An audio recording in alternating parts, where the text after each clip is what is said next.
So I always like to start with something from Ma's life or different.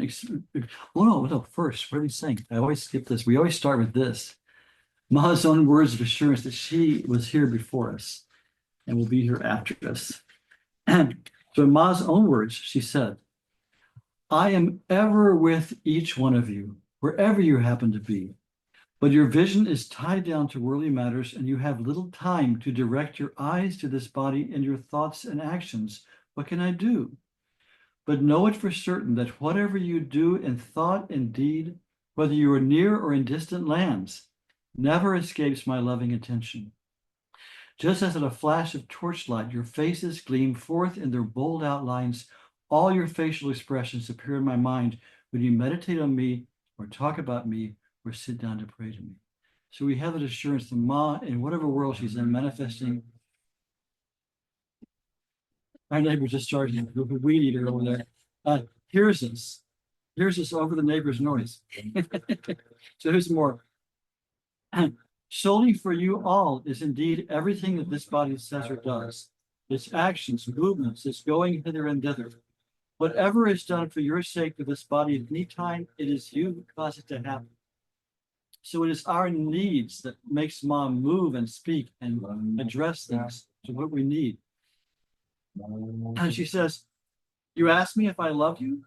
You may or may not be able to be without me, but I simply cannot do without any of you." And so we're all a part of Ma's being. We can't exist without it. Here's a few more things from her. Whenever anyone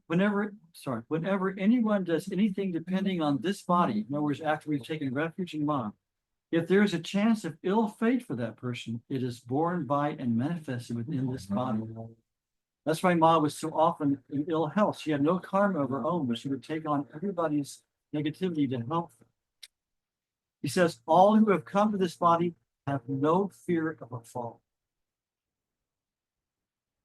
Whoever has once been drawn to love this body will never succeed in wiping out its impressions, even despite hundreds of attempts. This body rests and shall remain in their memory for all times." He says, "Have faith in this body." For those who are new, she frequently referred to herself as Ye Sharir, this body. She would say I sometimes, usually it was this body says, because she could speak to anybody. Have faith in this body. Your unswerving faith will open your eyes. And she says, anyone calling out for God from any land, in any language, and in any age, remember their cries reach this heart like the waves crashing onto the shore. Ma, she knows. She called us, as we always say, she always said we can't even think of her unless she first thinks of us. So we're very much in Ma's heart and mind at this moment. So this is an excerpt. And this is just, again, little sweet things about, so we could see Ma's care and concern for people, how she dealt with people, how she moved with the world. This is an excerpt from a book by the wonderful Brahmachini Vishuddha, who now, as far as I know, she's still alive. She is in charge of Ma's Samadhi shrine, where her Ma's body is enshrined in Kankal in northern India, south of Haridwar. I know many of you here have been there, some of you with me. It's very powerful. And Vishuddha is very old now, but she literally grew up with Ma. Ma came and visited her when her mother was pregnant. Ma and Bolanath and Didima came when her mother was pregnant and blessed her before she was even born. And she grew up in the Kanya Pit in the Varanasi ashram. The Kanya Pit, that means the place of the young girls, virgins. The Kanya Pit was started by Didi, Guru Priya Didi, Ma's main attendant, back in, I think, in the 40s. And it always housed about, I think, 30 to 50 girls for their whole education. And they studied Sanskrit and science and all these things. And it was very, very good education. And they would go from there either into an ashram or to be married, but their family arranged their marriages. But they had wonderful training. And even though Anandamayi Ma traveled incessantly, she was rarely in a place for more than 2 weeks, she would frequently come back regularly to Varanasi and spend a lot of time with the girls there and help raise them. It was very loving, very strict, and very, very she just really took care of their lives and took hold of them. So these are some memories of Vishuddha. And like last time we were at the Samadhi, we saw her and we talked to her some, and she remembered us and everything. She's a very sweet lady. Okay. Here's the words of Vishuddha. A famous Mahatma has said, just as the earth provides for each plant the substance necessary for its growth, so does Anandamayi Ma guide every aspirant according to their individual uniqueness. Unquote. It was the experience of thousands that she had the right word at the right time for every seeker after truth. Ma has said, as you sound this body, so you will hear. He said, this body is an instrument. And as your needs are, the answer will come out of it. Ma used to address the girls of the Kanyapit as friends, dost. All of us students had serial numbers for our desk and clothes, etc. Ma had the serial number I as the chief, no, I guess one as the chief Kanya among us. On a summer morning in Kishanpur, that's in Dehradun, Ma, instead of putting on her usual clothes after her bath, donned a robe like a frock and came downstairs. In other words, all the girls wore kind of a uniform, kind of a long frock thing.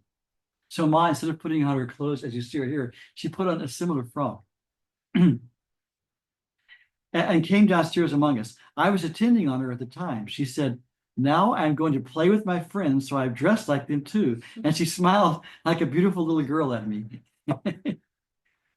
One summer in Varanasi, I was preparing the evening tiffin for the girls with some ordinary sour mangoes. I added salt, sugar, green chilies to the peeled mangoes. Then I tasted it and found it to be very good. I immediately took one dish of the mangoes to Bunida, that's one of the ladies there, and asked if I could offer them to Ma because they were so tasty. Bunidi took them to Ma's room and said, Ma, Vishuddha has brought some mangoes for you.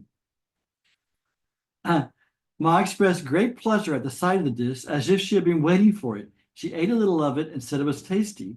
Then she said, this body as a child used to make sour mangoes like this and used to enjoy the dish. Bunidi therefore tasted a little of the prasad and exclaimed that the mangoes are too sharp and sour for Ma. Next day, Ma ordered 2 baskets of sweet mangoes and had them distributed to us in her own room, saying, my friend has fed me, so I should also feed. My friends have fed me, so I should also feed them. Now, she was so humble and unassuming. These little girls, she was relating to them so sweetly. One day, a party of 20 or 25 students with their teachers came for Ma's darshan at Varanasi ashram. They recited some Sanskrit hymns in front of Ma. The teachers asked Ma a few questions. Ma then asked Dadabai. Dadabai is the name they gave Didi. The Kanyapi girls were called her Dadabai, very respectful but loving tone. They asked Dadabai to fetch some kishmish, that's raisins, from the puja room of the Kanyapi. Dadabai knew that the girls offered only sugar puffs in puja, which was kept in a receptacle as prasad to be distributed to chance visitors. She tried to give a hint to Ma that there would be no kishmish, but these sugar puffs only.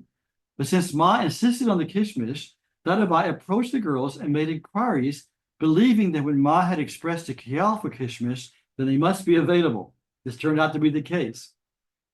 A rich devotee had recently given a large amount of raisins for the daily puja to the girls of the Kanyapi. So a sufficient amount was given to Dadabai, who questioned Ma. Ma, I was so sure there would be no kishmish. How did you know they were there? And insisted. Ma smiled and said, Ukuni, the girls offer kishmish to me every day, and I take, so I know. In other words, they were using it in their puja. They weren't offering it to her right there. They were offering it in their formal puja. And of course, Ma tasted it. And also, it was offered to Krishna, and Ma as Krishna tasted it. So you can see little hints, always see little hints of Ma's omnipotence and omniscience. Like the fact that she knew the raisins were there.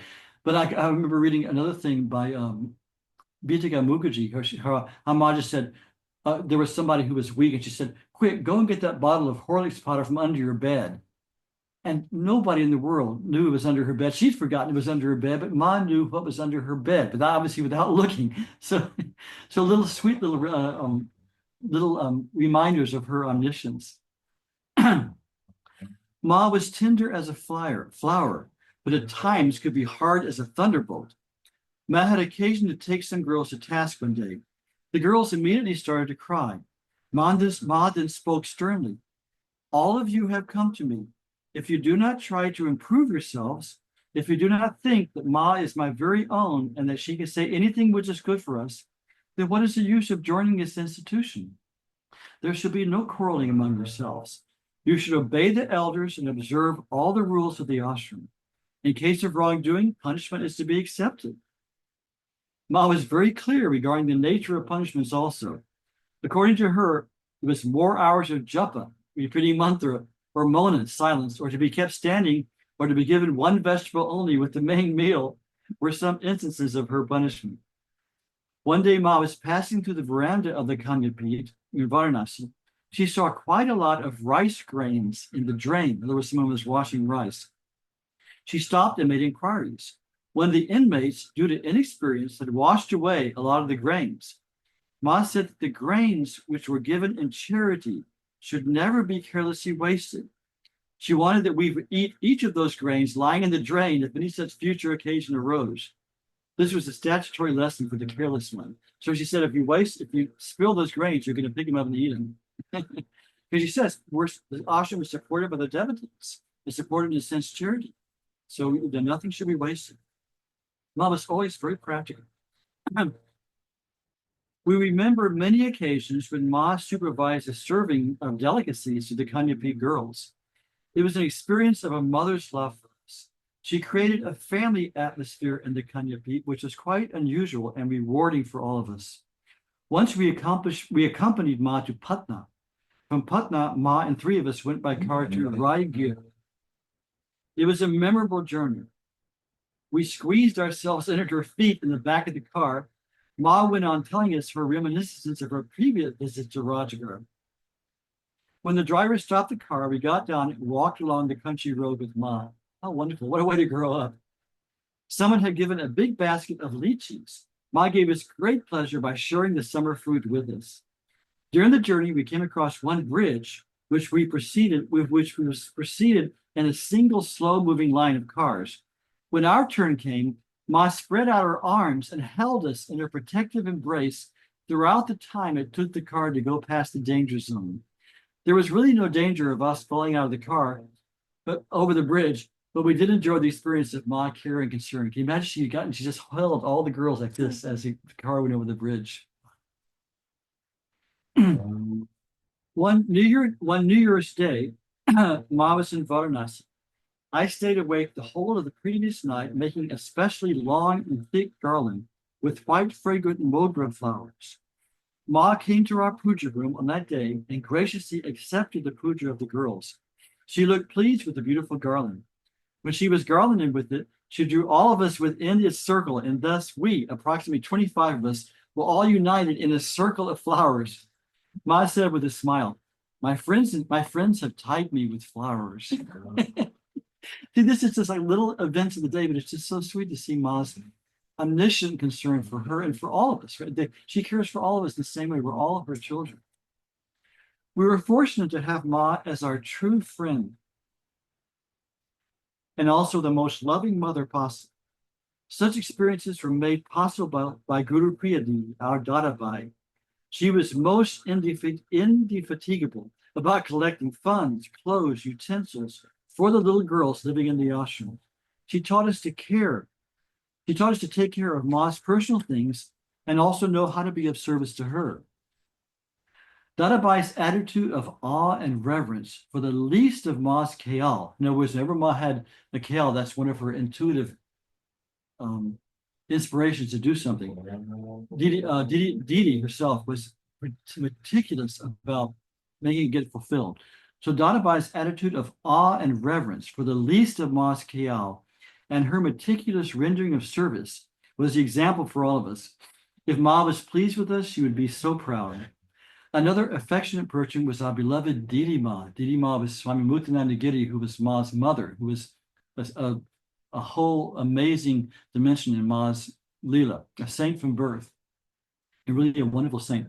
So another affectionate person was our beloved Didi Ma. She was as if love personified. She gave initiation to the girls of the Kanyapit because while she was alive, she gave the Diksha into Ma's lineage, not Ma. Later Ma did. Didi Ma was soft, patient, gentle, and concerned about every one of us. We treated her like a beloved grandmother. We played holy with her and listened to her songs and stories. Every day she blessed us when we did pranam to her and gave us a little bit of sweets. I feel thrilled whenever I think of my days in the Kanyapi, as if we were forever bathing in the confluence of three great sacred rivers, the Triveni of Ma, who is the Ganga, Didi Ma, who is the Saraswati, and Dadabai, who is the Yamuna. Isn't that beautiful?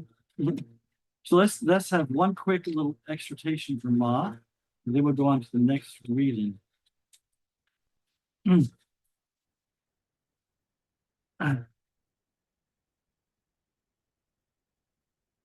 Ma says, japa is a repetition of mantra, and the Ishta mantra is the mantra you've chosen as your, or has been given to you as your most beloved form of God. So Ma says, do japa of your Ishta mantra. Imagine that the mantra is the name for Atma, your very own self, for Shiva, for Ma, for everything in the world, including yourself, and also for the Shunya, the great void. Ask yourself, who am I? Even though you do not know who Bhagavan is, by sticking to his name, he will appear in whatever form is right for you.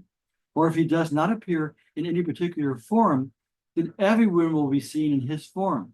Trees, flowers, animals, men, etc. When sitting for meditation, face either east or north. Do pranam by touching the earth with your head. First, fill yourself with divine power to purify yourself while inhaling. Then dedicate everything to him when exhaling, and do pranam. Dedicate your body, your desires, your dislikes, so that nothing remains of you, and you also become shunya, its emptiness. With every breath, think of the name. While inhaling, call down the power of God into yourself, and then exhaling, dedicate yourself again and again, thinking of the name. Isn't that a wonderful exhortation? So, now, next we'll have Pragya's reading, but so we're not just having talking. We'll do a little kirtan. Usually Katya would do it, but today it's me because Katya is not able to sing today. So I've got this sound. Okay, so I'm going to try sharing the screen and have darshan of Ma, because Ma now gives darshan through her photos. So we'll show some photos of Ma while we sing. And Rainey will put the words to the song on the screens. We just say Purna on the chat, Purna Brahma Narayani Ma. Okay, so let's see if we can do this.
Okay.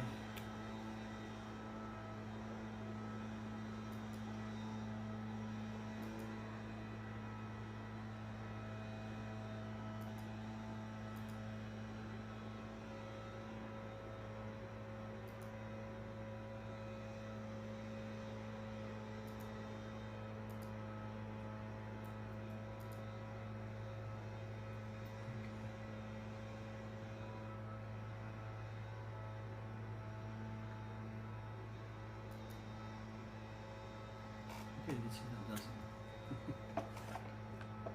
Can you make that bigger? I can't. I mean, I can't. That's sort of.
Okay. So let's go to Pragya's reading. But in case anyone's new, why don't you give us a brief description of your book and go for it, Pragya.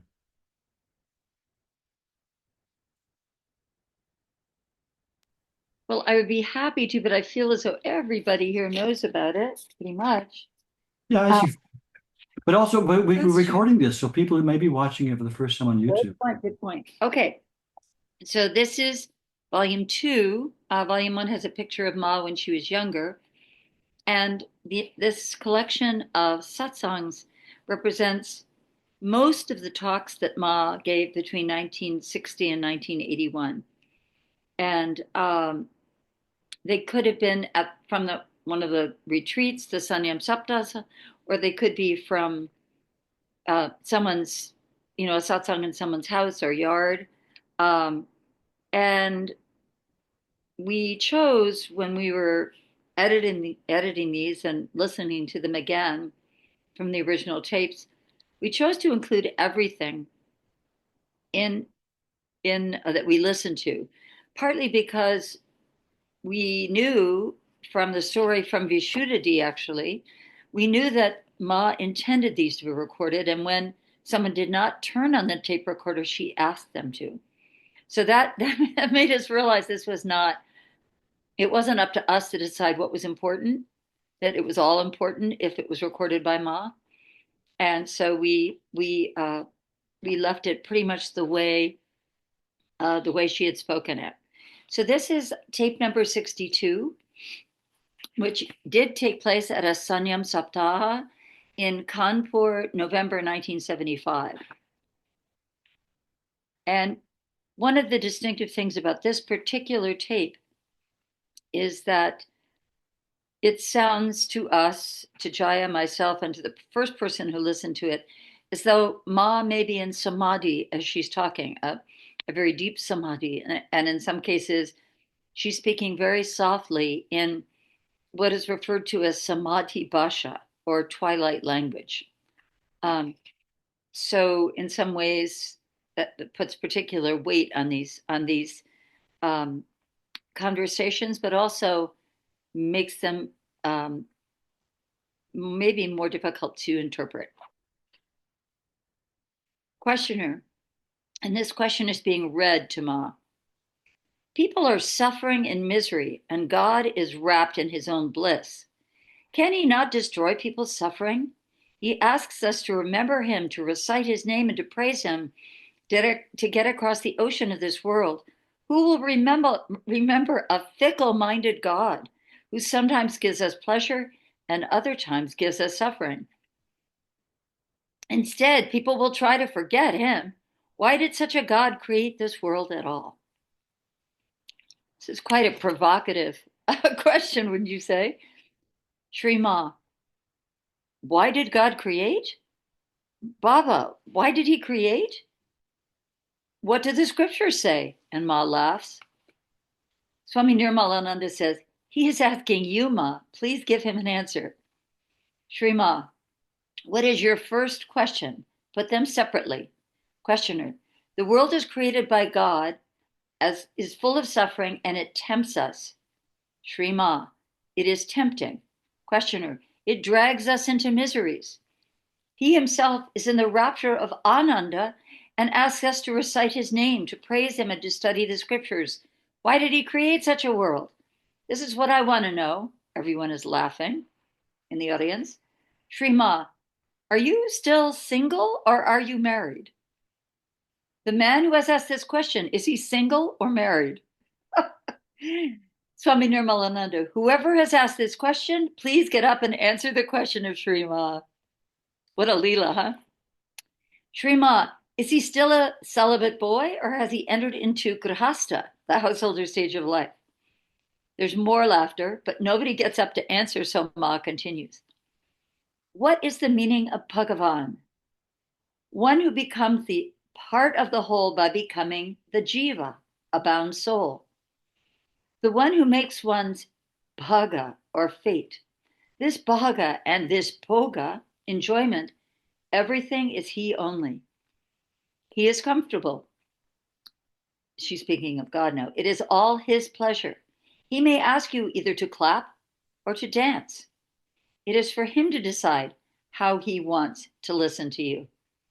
After all your actions represent only he. When you bite your tongue with your teeth and the tongue bleeds, who cures it? He only. Pains, pleasures, miseries, endurance, everything is he only. You say he himself is in happiness and has thrown you into suffering? Who is he that is saying this?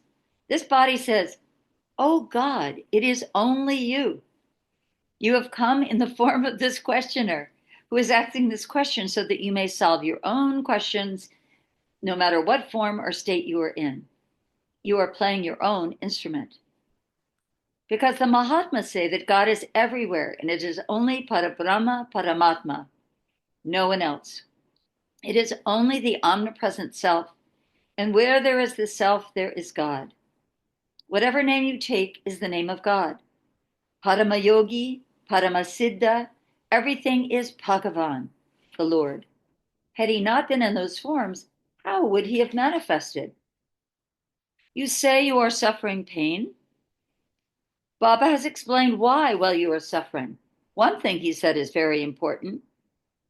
He said, Namaha, not I, Namaha, I bow, and Namaskara, bowing down.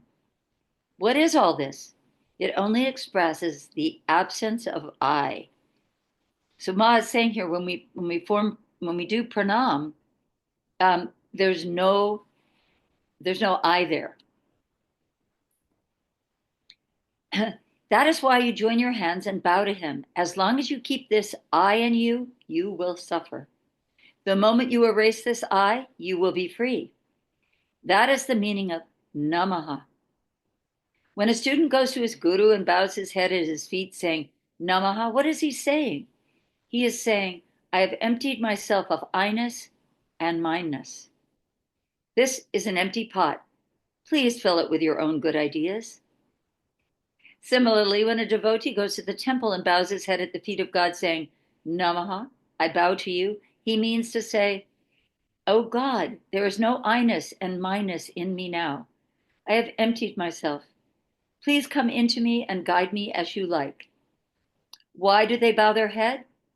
Because it is the root of the physical tree. The difference between the ordinary tree and this human tree is that the former has its roots down below, rooted in the earth, while the latter has its roots at the top.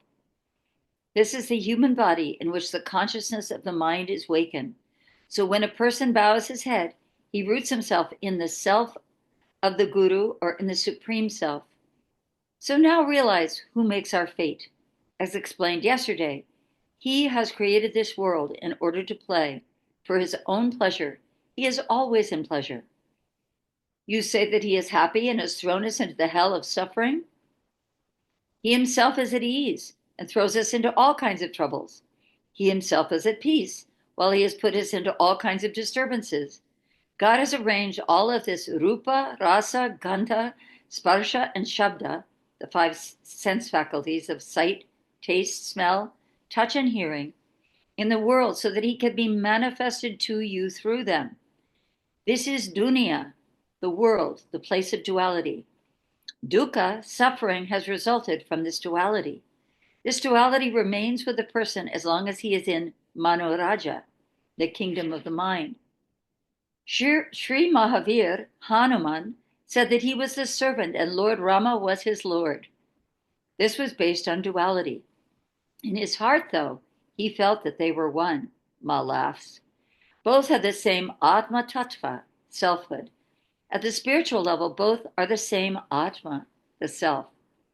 At the mental level, they are servant and Lord, part and whole. Until the self is manifested, this relationship does not manifest. If the fire can burn, the spark can also burn. The power of burning lies both within the fire as well as within this spark. When the tattva, substance, is realized by you, you will see that he has come in the form of dasa, servant, just for sporting. See what things a dasa has to do? He has to serve all. You say that he asks you, do this, do that, do recitation, do japa, do meditation. Yes, he comes into you in the form of dasa and does all kinds of things. Whatever methods these other lineages introduce, they are all only for his manifestation. What is the meaning of sampradaya, lineage? Sampradaya means the way of practice in which he totally submits to you. Sam plus pra plus daya is dana, giving. He totally gives himself away to you. That sa, that he, plus pradaya, totally offers himself. He gives out himself in the form of Dvaita, Advaita, Sakara, Nirakara. These are the philosophical schools of dualism, non-dualism, worship of God in form, worship of God without form. Kriya Yoga, the yogi, the guru, the mantra, mantra trana, that which saves the mind, or opens the way to open his mind to become his. He presents himself in the form of rishi and muni. Muni means the one who tries to become a man, no mind, or manatita, beyond the mind. When there is no mind, only he remains. When there is no mind, only he remains. Rishi means the one who is rasaman, full of the juice of ecstasy. On whatever path you go, God manifests himself in that very form. Maunam, to observe silence, is another method. Ma is speaking more and more passionately here. He is that path in the form of the descendants of the rishis and the munis. This is all his play. He is Vishva and Vishvatita, the universe and beyond the universe. He is the avyakt, the unmanifest. He cannot be described by the tongue. He cannot be bound into meters. He's beyond everything. He is Shabda Brahman, Akshara Brahman. This spandana, this vibration, the awakening, this consciousness, and the attempts to manifest that Chaitanya, conscious supreme being, all of these things, who has arranged them? Why? This is all his grace. Everyone should remember that we are all part of his play. We go as he makes us go. If you work with your yantra, your body, as an instrument of God, you will be benefited. Jai Ma.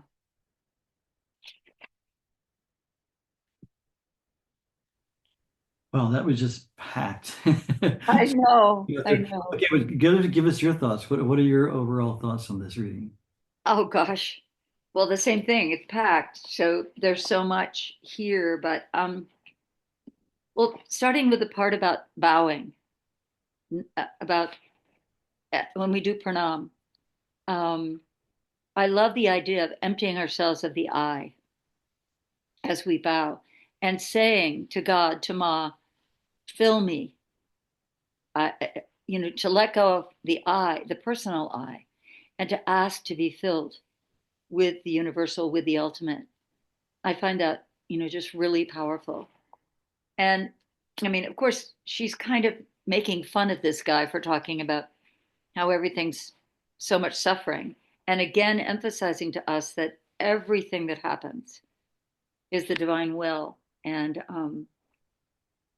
as some of you know, we've had a kind of big disappointment here in Amherst, our new ashram, in that out of the blue, we were told by our landlords that we couldn't run programs here anymore.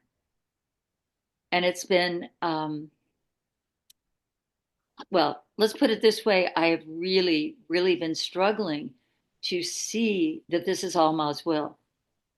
Because I had this idea that this was the perfect place and this was the perfect time. And everything was going so well and everyone was coming and enjoying so much. And even to be stopped from doing Zoom here meant that, we had to suddenly, figure out what we were doing. So this reading and many like it, bring me back to, and, Ma says this all the time, we make these determinations that this is good, this is bad, this is difficult, this is easy, all of this duality. And Ma's saying, whatever. We had a little satsang kind of lunch today here without advertising it for people who live nearby. a potluck, and it was really lovely. And one of our friends who is has a lot of wisdom and takes people to India all the time.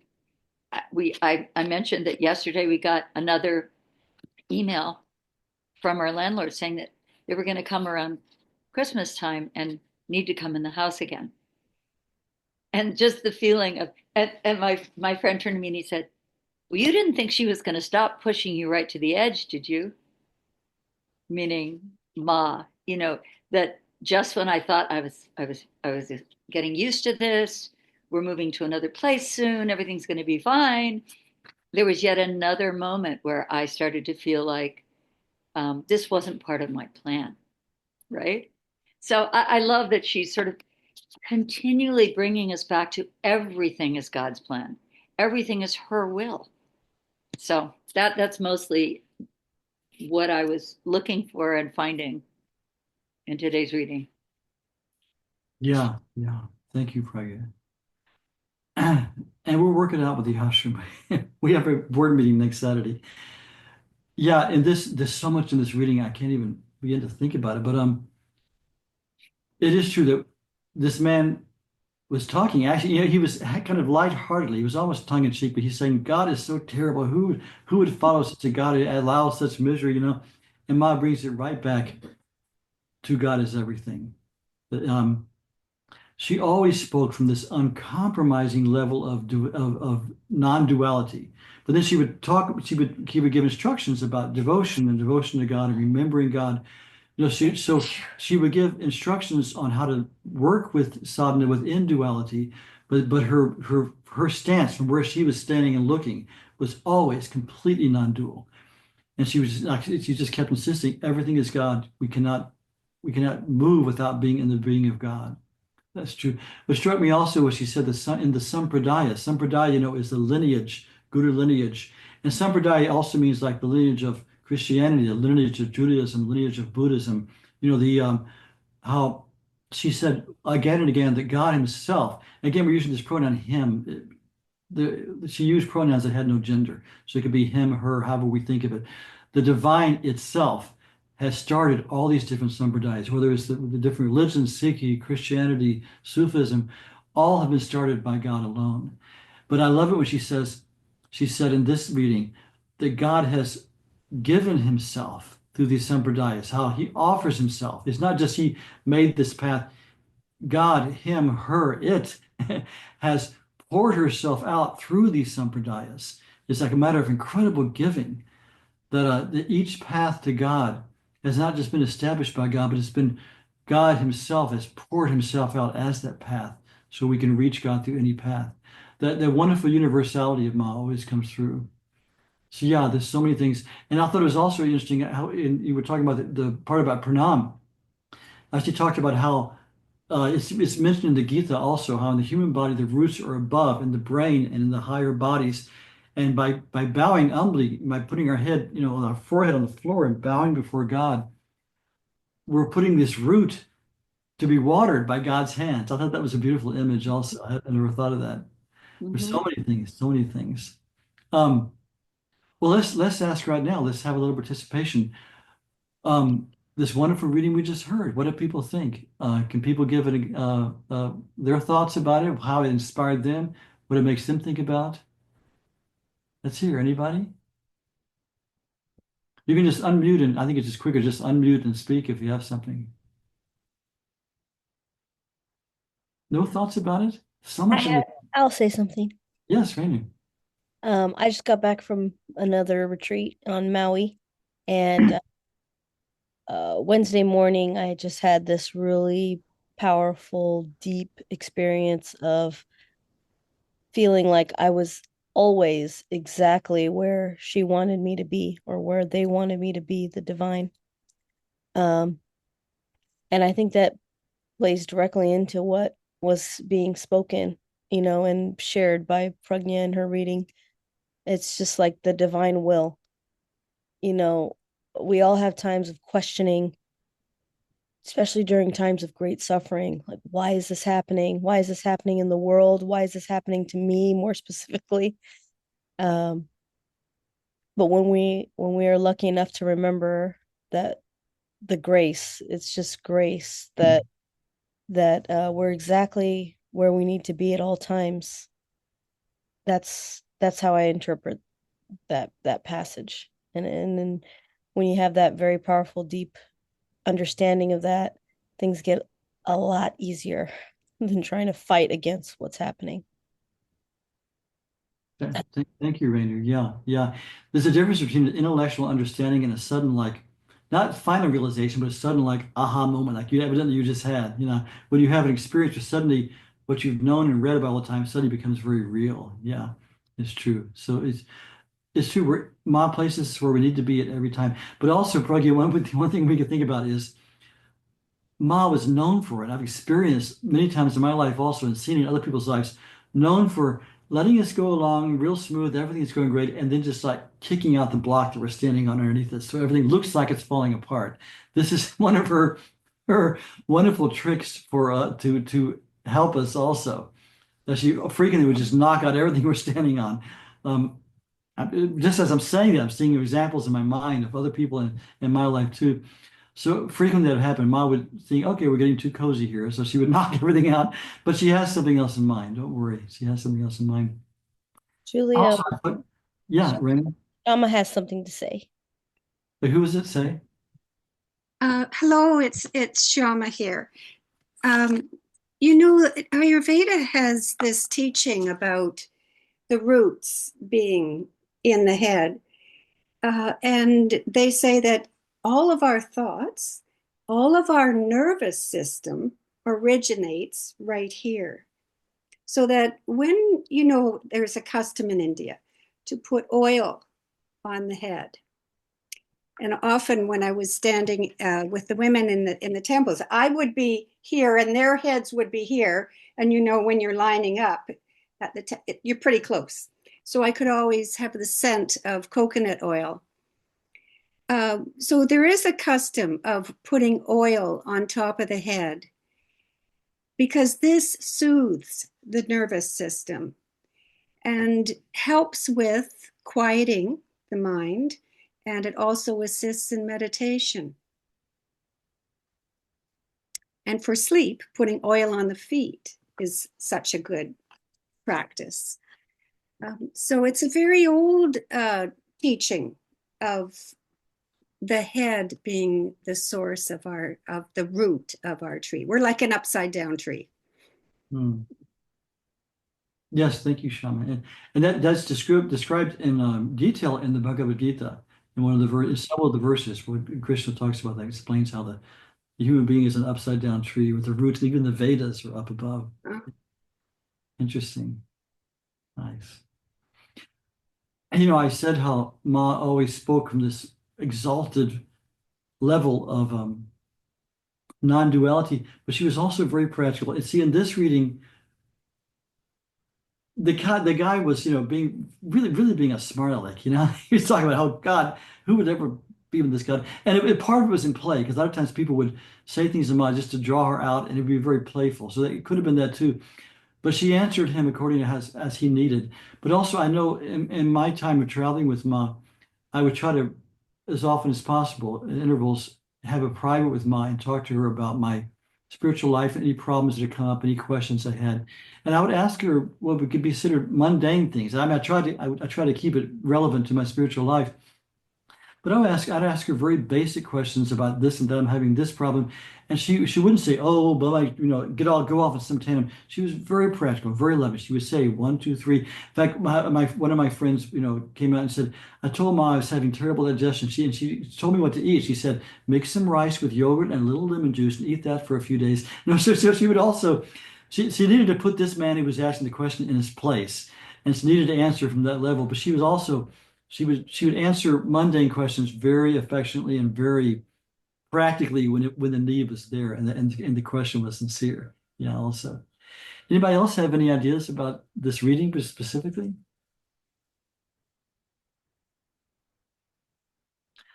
Well, Linda. Yes. Who had Linda. a question? Please just unmute. Okay, this is David. Can you hear me? Yes, David. Please go ahead. So I was, when the reading was talking about God's Layla, his play, everything is for his Layla. Everything he does is that Layla? Leela, yeah, Leela. Leila's So, the cue of a song by Eric Clapton.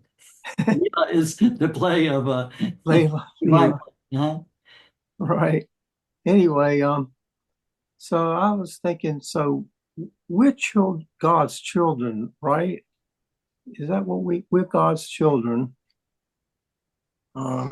So that means God is a little bit like us in some ways, I guess, maybe. So I've heard, this Leela of his has to do with there was a time when God was just himself and he was bored.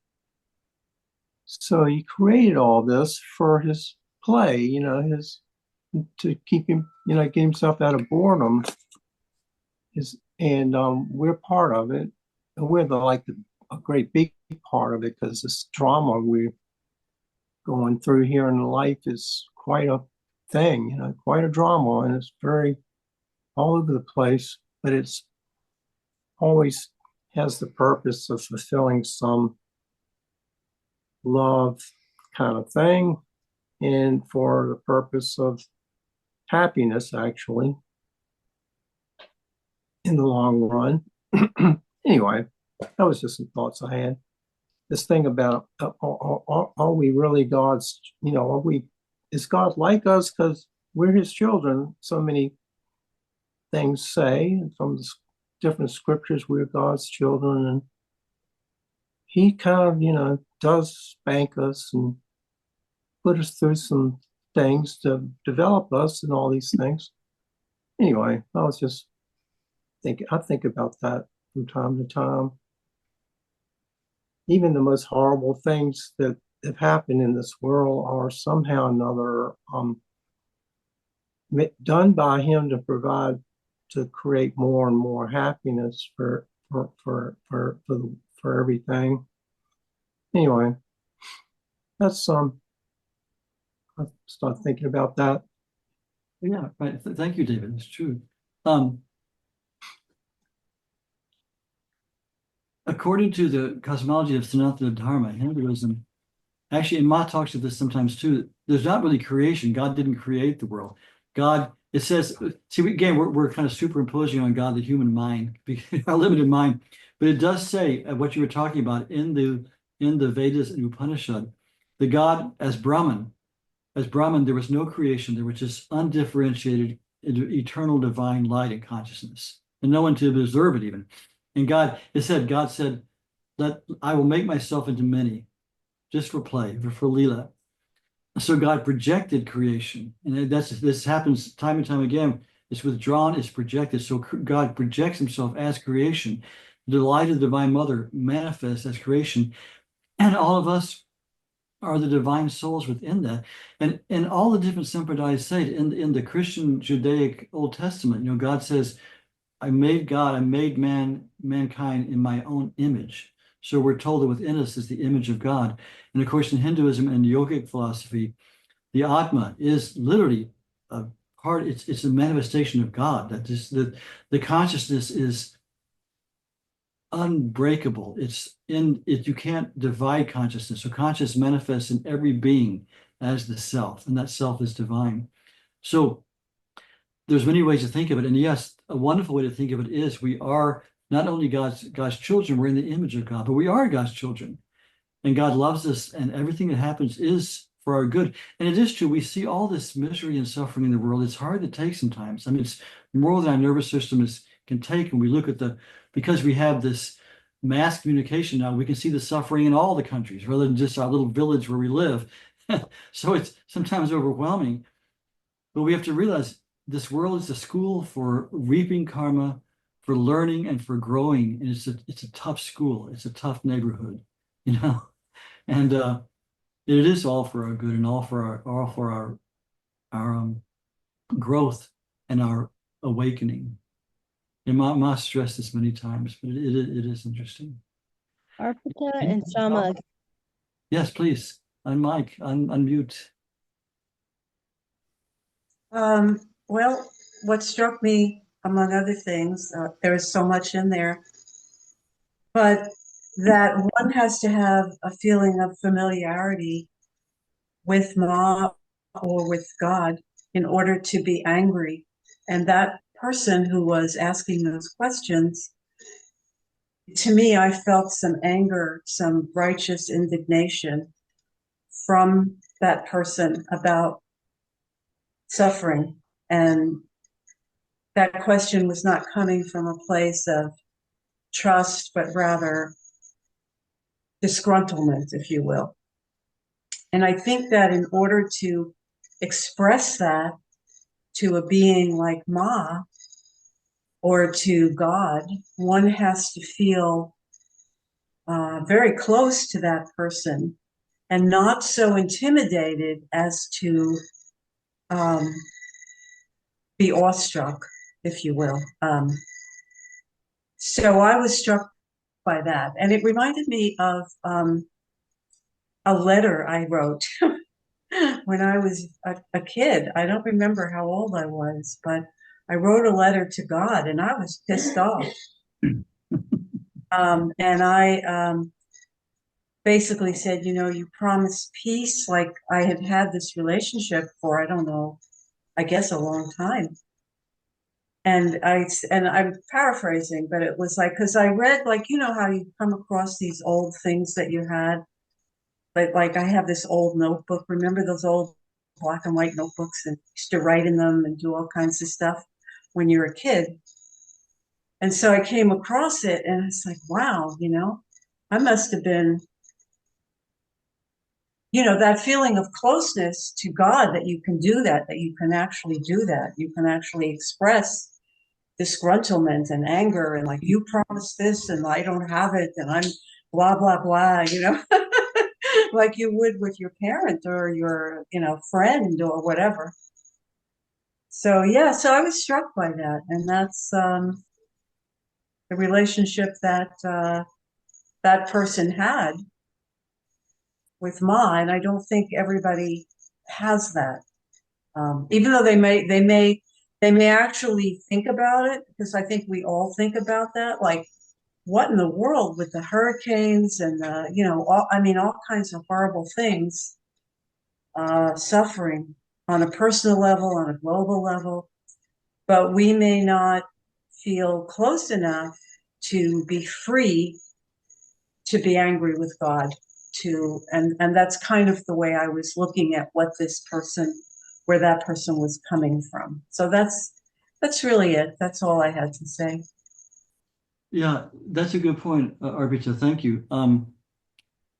It is true, and we should be familiar with God. We should, through our spiritual practice, feel we can speak to God.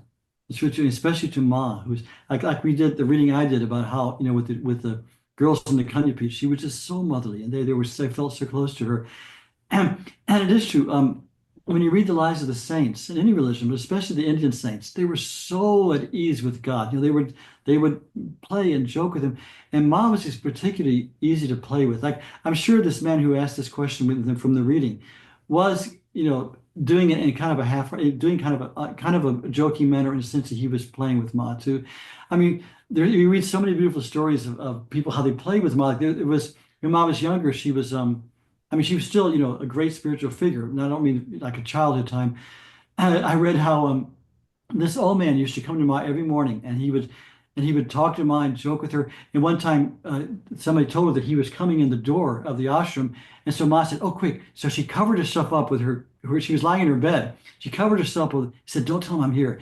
And she was hiding. And the old man walked right into Ma's room, and jerked the cover off and said, "You naughty little girl! You're here. You're trying to hide from me." You know. And Ma laughed, and they just got up and they laughed together. You know. So there was this feeling of familiarity which we should have with God. It is true. Like when you look at the Lila of Krishna, how the devotees played with Krishna and loved him and sang with him and danced with him and hugged him, and you know, it was a beautiful love fest of intimate love. You know, we should be aware of the awesomeness of God.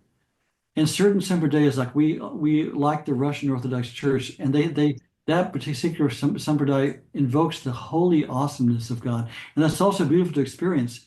But also there should be an intimacy and a playing with God also. Very much so. Very much so.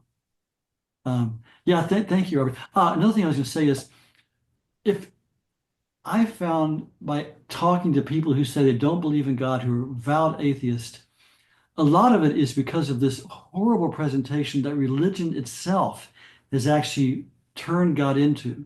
This idea, this misinterpretation of the words of Christ or the words of different things, that there's this eternal hell, that God created people with the idea of sending about 80% of them to eternal damnation. And all these things like that. If you look at some of the dogmas of some of the current religions, it is insane. That just to scare people into supposedly being better, that you're going to be thrown into hell by God forever, alienated by God forever. This is a total, thank God, a total myth. And it's a horrible thing that religion has turned God into this awful thing. That's why so many people have turned to the religions of the East. And God is always the loving friend, like the Sufis call God the friend. You walk into a Hindu temple, you see the deities smiling with their hands like this, blessing and saying this blessing, Abhaya Mudra, draw near, don't be afraid. The God is always a loving father, mother, friend, beloved, never the judge and the condemner and the one, all this, we ourselves, God has put into place the law of karma. So the actions that we do bear definite consequences. And some actions, which are adharmic, which are sinful, they say, create unpleasant circumstances. Actions and thoughts that are within dharma, that are righteous, bring present consequences. So God has set this up so we learn these things, but God never condemns. God never even chastises or punishment. It's all learning for our own good. And Ma stressed this many times also. Yeah. Good. Any other thoughts about One the more thing. Yeah, Arpita. Just one more quick thing. That resulted that anger, that frustration that I had about not being able to find peace, even though God promised peace.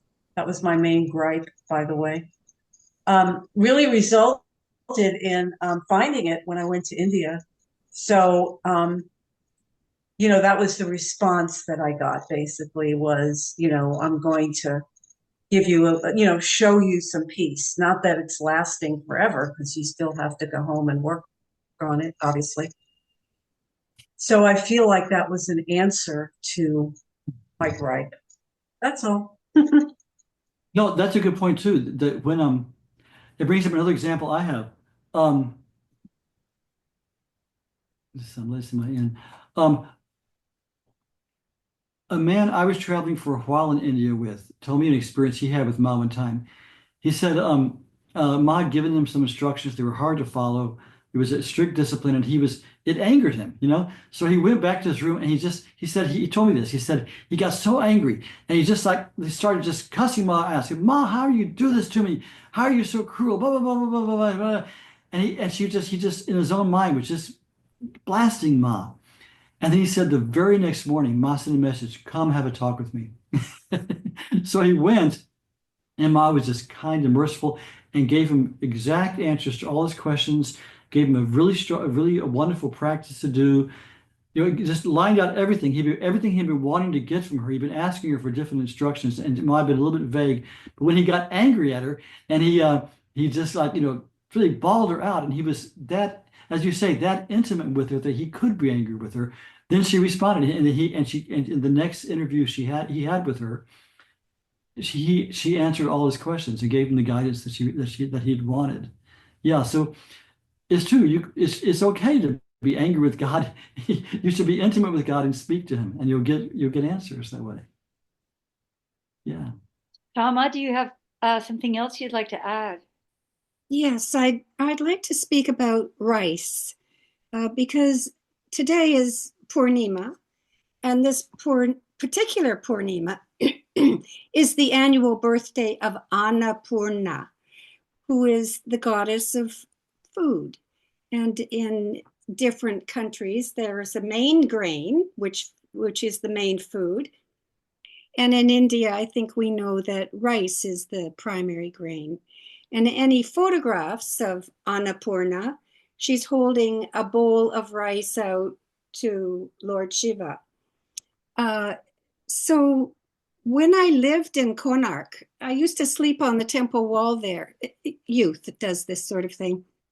I was cooking over fire, and I'd have my pot of rice that I would wash, and then the rinse water I would pour out onto the earth. And I was told very clearly, look at the rice grains that you have put on the earth. Each rice grain is the same as a bowl of rice that you have discarded here.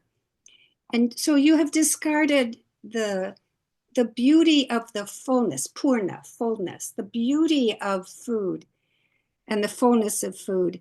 So it's a very different approach, I think, to what Mangalanandaji, his word awesomeness. I love that word. Thank you for that word. It is the most intimate relationship that we have with nature, because we're putting Mother Nature into our very bodies. So I wanted to mention that today is the birthday of Annapurna. Thank you, Shama. Annapurna Mata ki jai.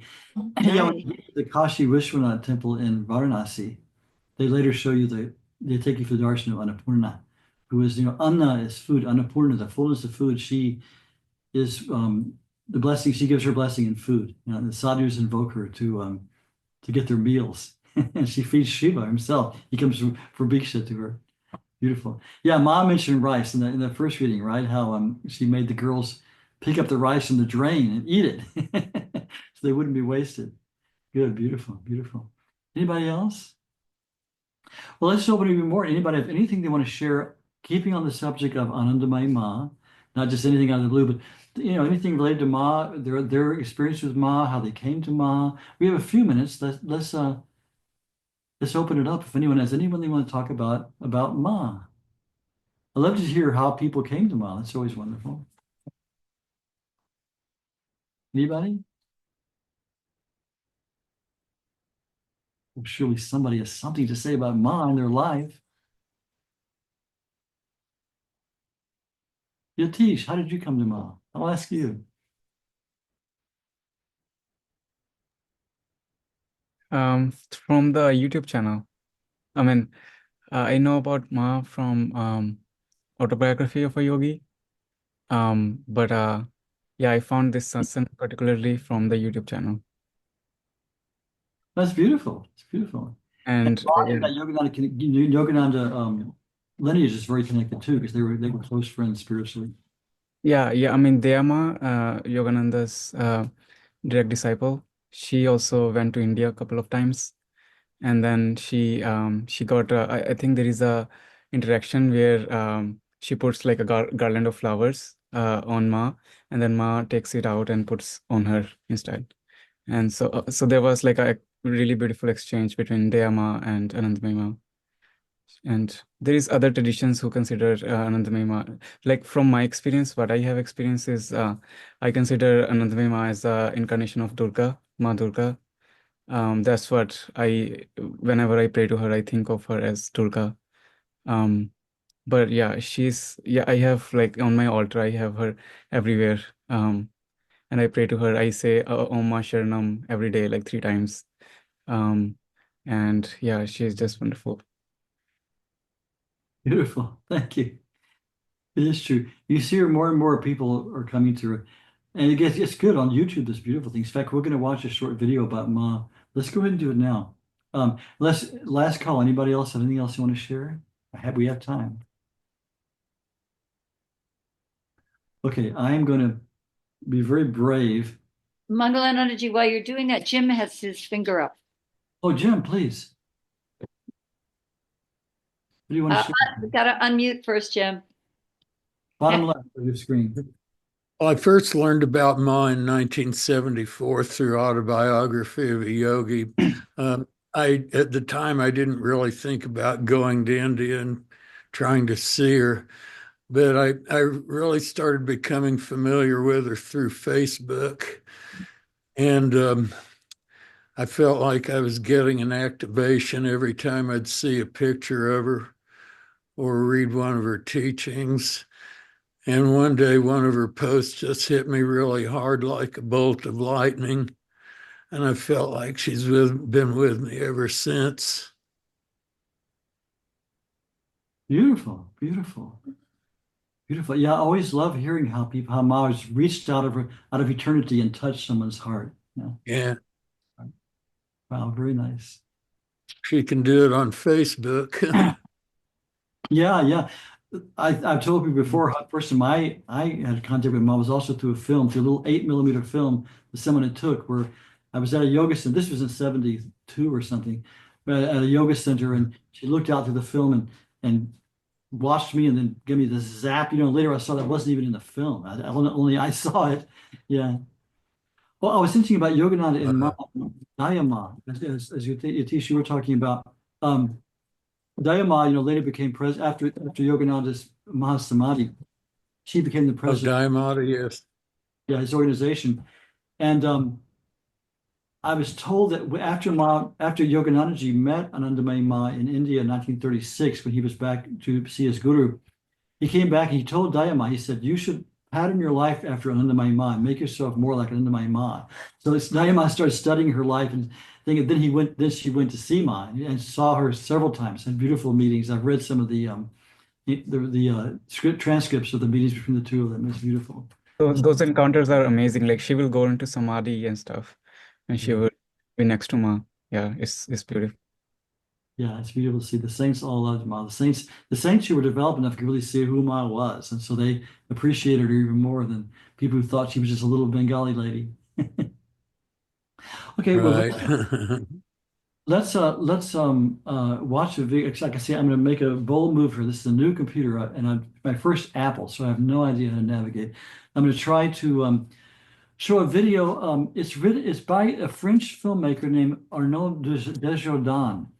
He came to mind in the late 1950s, and he was a filmmaker, and he made a beautiful movie called Ashrams, where he filmed our Swami Shivananda, Rishikesh, Swami Ramdas, and Mother Krishnabai in South India, and then Ma.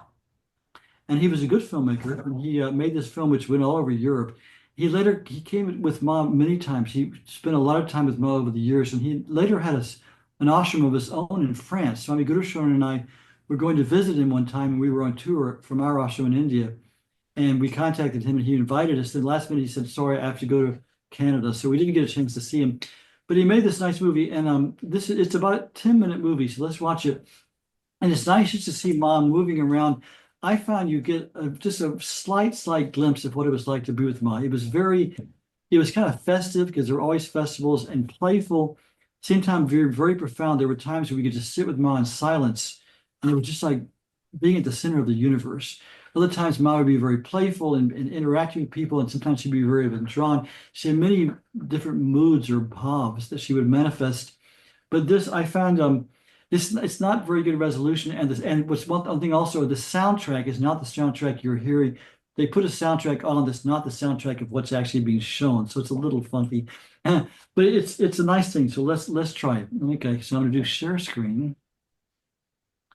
Be patient with me here.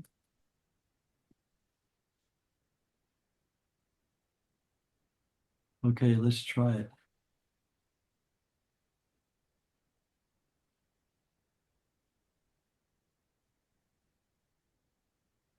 Les visiteurs se pressent autour de Ma Anandamayi pour avoir son darshan, sa vision bénie.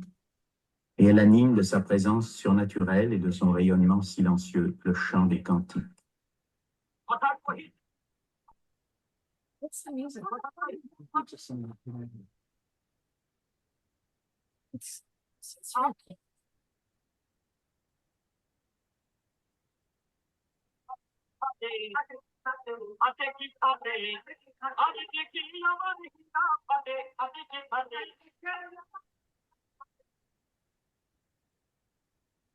Parfois aussi, Ma Anandamayi parle. Elle dit « L'effort pour s'éveiller à sa nature réelle est le devoir de l'homme en tant qu'être humain. Seules les actions qui attisent la nature divine de l'homme sont dignes du nom d'action. Tout le reste ne sont que non-actions, un gaspillage d'énergie. » Des centaines de gens, hommes et femmes, sages et enfants, riches et pauvres, hindous, jaïns, sikhs, musulmans et même chrétiens, l'entourent. Ils veulent partager son repas, ce qui est parfois dans son cas une façon de parler, car à certaines périodes, Anandamayi ne mange pratiquement pas. Un demi-fruit ou une cuillerée de riz dans sa journée, c'est tout. Cela nous paraît inconcevable, mais tous ceux qui l'ont alors approché peuvent en témoigner. Et elle ne dort jamais plus de 2 ou 3 heures. Il est évident qu'elle a accès à d'autres sources d'énergie que les nôtres. Mataji n'oublie personne. Dans cette foule, elle saura découvrir celui qui manque et donnera des instructions pour que lui soit porté, à lui aussi, sa part du prasad, et avec cette nourriture, sa bénédiction maternelle.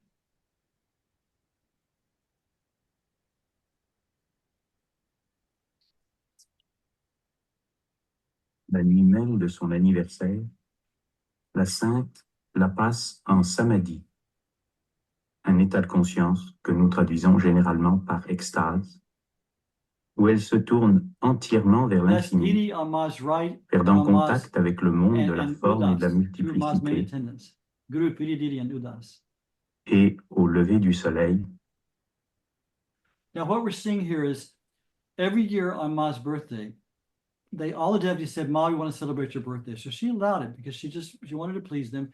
And she would go into this deep, deep samadhi, this yogic trance. And she would just lay back on this bed and be in samadhi all night. Then they'd do the puja and people would come pranam. All this happened while she was in this deep yogic stance.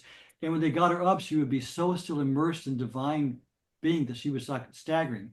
So here they're helping her either coming or going to this. She's either here entering into samadhi or coming out of it. We'll see. But that's what we're seeing here, where she looks so feeble. She's just totally inwardly immersed. elle est reconduite à sa chambre, soutenue par ses plus anciennes disciples et suivie par la plus respectée de toutes, sa This is propre Didi mère. Ma. There's our Didi Ma.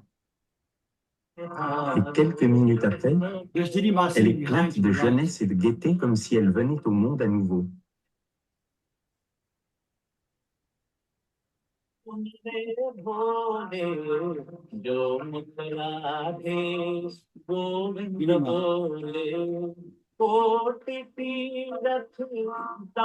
Et tandis qu'on célèbre pour elle l'arti, la cérémonie de la flamme, absolument indigne de bonheur, elle lance à ceux qui l'entourent des confiseries qui viennent de lui être offertes. Yeah. Et dans une nouvelle ville, parmi d'autres disciples, la même vie de prière, de questions, de lutte, de joie va se poursuivre. Un jour, c'est le président de la République ou le premier ministre qui viendra lui rendre visite. Not Un yet, jour, but une autre mère avec tous ses enfants. This is a big government Un jour, un figure. grand homme Visiting d'affaires. Un Ma. jour, un groupe d'étudiants. hopefully 10, 15. À tous, Anandamayi donnera le même amour. Car l'amour de Anandamayi, chacun en a sa part et tous l'ont tout entier.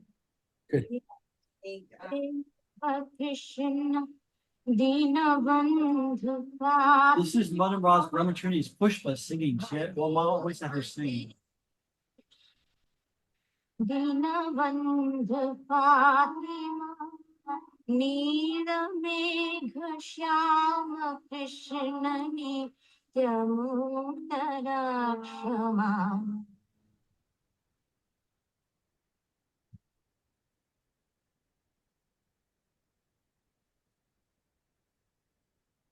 L'essentiel de son enseignement, elle le donne dans le silence et par le Sit back silence. and just always look at Ma. That's all she wanted to be with Que Ma. voit-elle en ce moment? Avec quel monde est-elle en contact? Elle parle avec animation et gaieté. Précise, avec quelques signes sans réplique, souriante cependant, elle donne ses instructions aux uns et aux autres. Elle anime toute la vie de l'ashram, elle a l'œil à tout, elle pense à tout. Car si elle est et a toujours été à jamais établie sur un niveau de conscience absolument différent d'une autre, elle n'en joue pas moins parfaitement son rôle dans notre monde, et même sur le plan de la vie tout à fait ordinaire, c'est l'être le plus étonnant qu'il m'ait jamais été donné de rencontrer. La cérémonie la plus People intime would dress qui unit le Ma disciple as hindou à their son Ishta maître Devata. So here a devotee is est la dressing her as Guru Krishna, Puja, puja as Krishna. le And Ma culte just rendu put up au with it. Guru. You know, she said, okay. Les étrangers n'y sont pas admis, et je vous demande de regarder ces images déroutantes avec la pudeur et le respect que She peuvent accepted the attendre de love of vous them. That was ceux what's qui m'ont happening. autorisé à les filmer.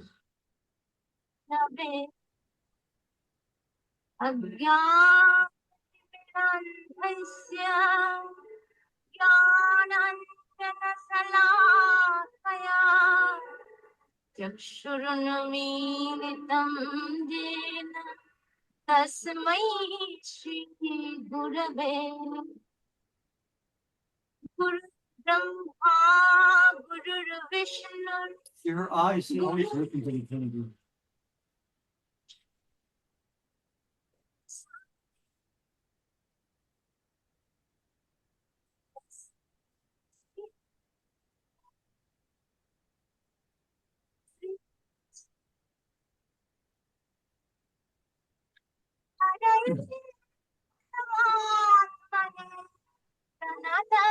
I think this is Indira Gandhi, who's later the president of India. Yeah, that's Indira Gandhi.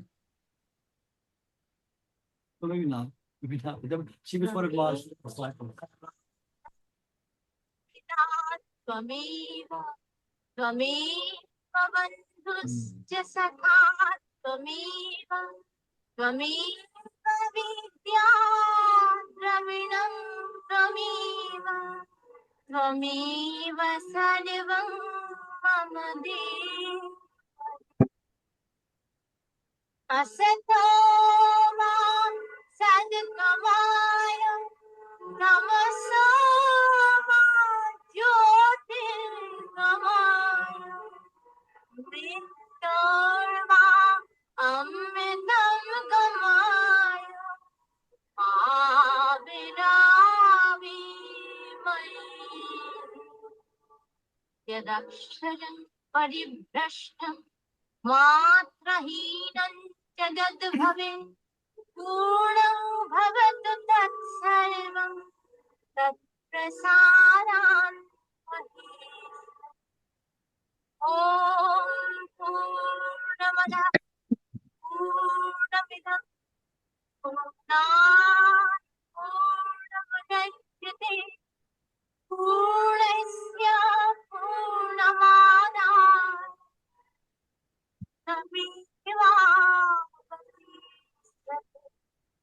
This man right here is the Pandit Gopinath Kaviraj, who's considered a saint in his own right, the most respected Pandit in India, knower of the Vedas and the Shastras. And he came to Ma back in the 1920s, and he said, in Ma, I see everything I've studied my whole life manifest in her own being. So he became an ardent devotee of Ma his whole life. He left his body in old age in Ma's ashram in Varanasi, and here he is with Ma.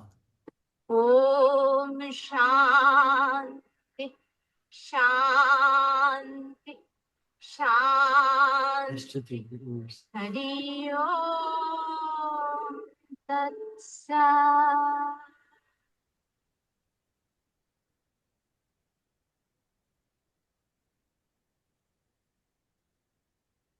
J'ai vécu des mois et des mois auprès de Ma, mais je préfère à tous le souvenir des jours bénis de Vindhyachal.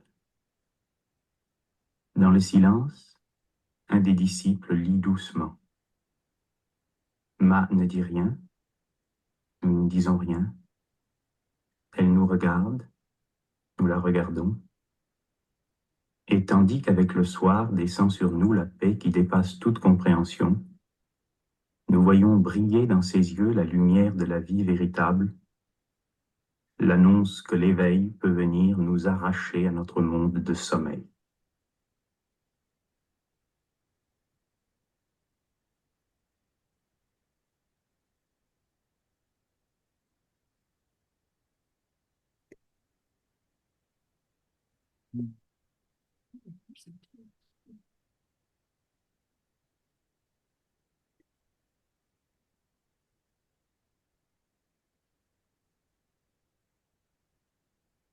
So it's nice to see Ma moving around. I think it's a very nice video. So Beautiful. thank you all. Nishala, is your hand up? During your September retreat, when I felt very connected, I happened to find this video. And I studied French eons ago, so it's lovely to hear it. But in August, when I first had the very amazing meeting with her, that week was just like completely with her. It was her. It was the whole week or whatever month.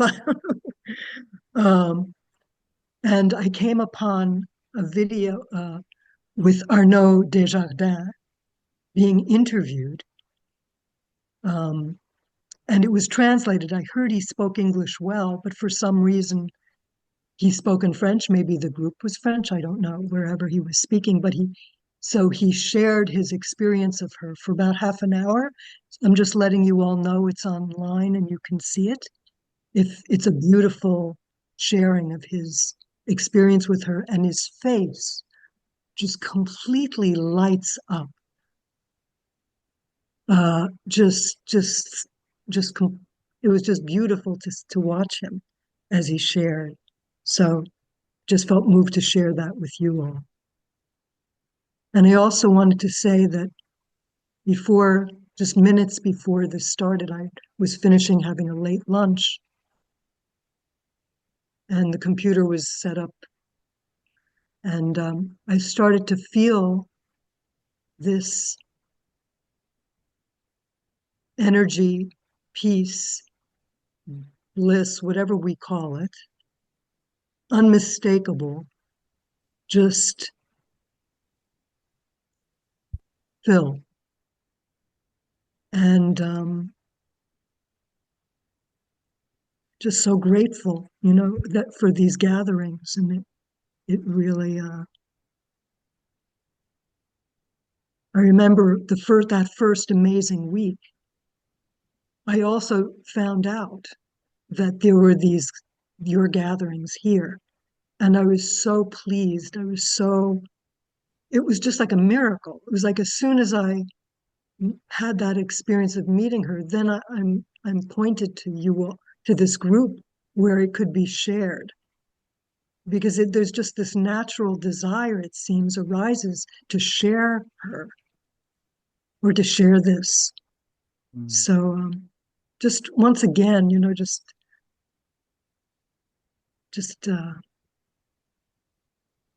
you all know. Thank you for sharing that. It's beautiful. And that's so gratifying because that is why we started this. It was like a burning, almost like a passion in me that in my travels, I met so many people who'd met Ma, who Ma had touched, and there was nowhere to come for this very simple thing. First, we thought we'd try to start an ashram. We couldn't over here. Now maybe in Massachusetts it will happen, but we want to be a community of people who have been touched by Ma. It's so beautiful. Thank you for sharing that. It's so beautiful. And when she's talking about those who don't know, we had our first, since COVID, our first in-person Samyan Sapta in New York, upstate New York, last September, recently. And some of you were here. And we're hopefully going to have it as a yearly event. So if we can all get together in person, if you plan well in advance, we'll get to give you word as soon as we plan it. People can plan in advance and we can all join together in person too. That's beautiful. What made me think at one point, Ma was passing out the prasad, the fruit prasad. She could throw with incredible accuracy. I've seen her throw across the room to people and hit people. And I'm remembering one time we were in Kanpur. I was just near Lucknow in North India. And there had been like a week-long event going on. And Ma was in this tent. And how to describe it? It was a tent like Ma was sitting facing out. and I was kind of on her right, way over to the side, just watching the fun. And she was like throwing food. People were laughing and people were singing. She was picking up basket after basket of food and just throwing it at people, bang, bang, bang, bang, bang. And I was kind of way over here, just kind of just sitting there, just watching and enjoying it, but way out of the way. And suddenly she looked over at me and she threw me a piece of fruit. And I caught it. It was great. You know, like, that's great. So I stood there and she started, and she'd throw a few pieces out. She'd turn over, look at me again, throw me another piece of fruit. And this went on for like 15 minutes. And pretty soon I literally had an armful of fruit and I kept catching it like this, you know, and she laughed, you know. Then I went over and some of the Western devotees there, and I handed everybody the fruit from Ma that she'd thrown at me and with deadly accuracy. It was great. So thank you all. Oh, one more thing. Rainu, can you put in the chat the thing about the Bahamas, the link? Kind of late notice, but I wasn't here last month. At least we had some technical difficulties. But I'll be in the Shivananda Ashram retreat in the Bahamas, on Paradise Island near Nassau, Bahamas, at the end of this month. They call us every year. Me and my kirtan band, they fly us all out there and put us up. We do the New Year's Eve concert, and so I'll be there for 3 to 5 days. We do 3 evenings of kirtan, and I'll be teaching 2 day-long classes on bhakti yoga and mantras and things like that. So it's not too late. It's a fantastically beautiful, wonderful ashram. Rainu's putting the link up if you want to come see us in the Bahamas. It's a cool place to take a yoga vacation. And I have a couple of announcements too Oh, for yes, this please. for Please this do. week. Yeah. So on Tuesday night, we're going up to our friends Josh and Angie's beautiful yoga studio in Vermont. And we're having Satsang there. And if you go to our website, you'll see that we have a link so you can watch it on Zoom, or you could drive up to snowy Vermont and meet us up there. That would be great. And then on New Year's Eve, we're going to have Satsang and Kirtan at the new place that we're moving to. Our new landlord is leaving for India that day, and he said we can come and have New Year's Eve kirtan from 7 to 9 Eastern time. So Tuesday night will be 7 to 8:30, and then New Year's Eve will be 7 to 9 p.m. Wonderful, wonderful. And Randy put earlier the link to the ashram. I put it up again. Yeah, put it up again. Because I guess doing regular things online and in person, and we'll be doing more as things develop according to Ma's will, because it's not always according to the way we plan it, but according to her will, the ashram will develop, and we'll be more and more in touch with that. And I think some of you also know I'm going to India in January, and I'm going to visit Ma Sharana. So I'll take love from all of you. I'm going to visit Swamiji, and I'm very, very excited. Good, good. That's wonderful. That's wonderful. I was going also in January, but now finances and karma and everything is not permitting me this year. But I'm very happy that you're going, Pragya. It's wonderful. And anybody who can visit Ma Sharanam Ashram in India, our ashram in India, it's a wonderful, beautiful, restful, peaceful countryside on the banks of the Narmada River. And beautiful guest house. And our Swami Guru Sharan is there, and there's a Gurukul with 50 boys in the school. It's worth seeing. So put that in your plans too. So thank you all for coming and sharing this with us. Very happy to see everyone. And we'll be here next month also, God willing, on the 3rd Sunday. And keep in touch. And we'll also let you know when we'll have our in-person monthly satsang, probably next September. And we'll all see each other then, okay? If you want to unmute and say goodbye, we can all say goodbye to each other. Hey, Ma. Thank you, everyone. Jai Jai Ma. Ma, namaste. Thank you so much. Thank Jai you. Ma. Thank you. Thank you. Thank you. Thank you. Hey Ma, Will, that's a beautiful picture.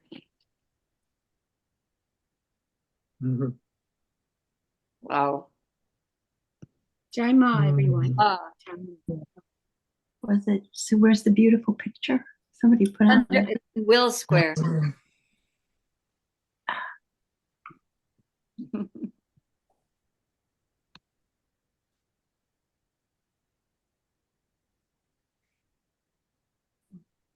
Well, no, I couldn't do that. Wow. I'm trying to navigate this Apple computer. I can't even figure out where to get back. I think you did really well and the video came out wonderfully. No, that's a different thing. Ah, there we are. There we are. Here we are.